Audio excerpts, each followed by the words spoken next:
Le fruit de l'esprit, la patience. Bonjour à tous et à toutes. Alors nous arrivons sur les dernières capsules à propos de l'étude de la 4e facette du fruit de l'esprit qui est la patience.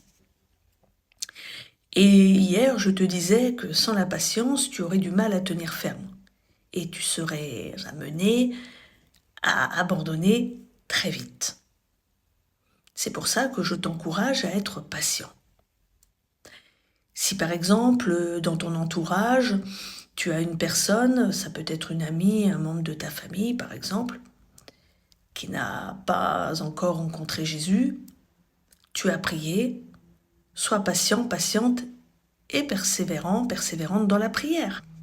Faites en tout temps par l'Esprit toutes sortes de prières et de supplications, veillez à cela avec une entière persévérance et priez pour tous les saints.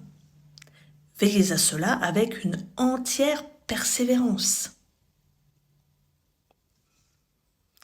Ne force pas, par exemple, la personne à accepter Jésus, en disant à corps et à cri, si je puis dire, qu'elle va aller en enfer.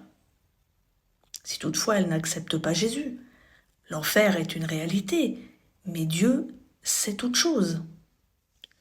Tu as prié, mais il faut que tu sois patient, patiente avec la personne. Et puis tu sais, tu as semé, mais tu ne seras pas forcément celui ou celle qui va récolter. Toi, tu as semé, un autre récoltera, par exemple, ou une autre récoltera, par exemple.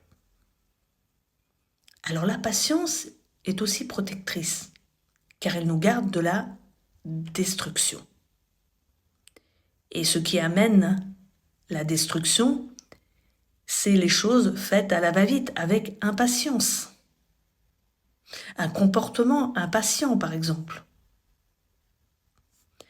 Quelqu'un de patient et quelqu'un de sage. Parce qu'il ne va pas faire les choses, justement, à la va-vite. Le manque de science n'est bon pour personne, et celui qui précipite ses pas tombe dans le péché. Je te dis à la semaine prochaine pour la suite de cette capsule. N'oublie pas qu'à partir du 9 septembre, la ligne d'écoute et de prière réouvre. Chaque mardi et chaque mercredi de 17h30 à 19h30. Alors à la semaine prochaine et n'hésite pas à t'abonner. N'hésite pas à écrire et t'abonner.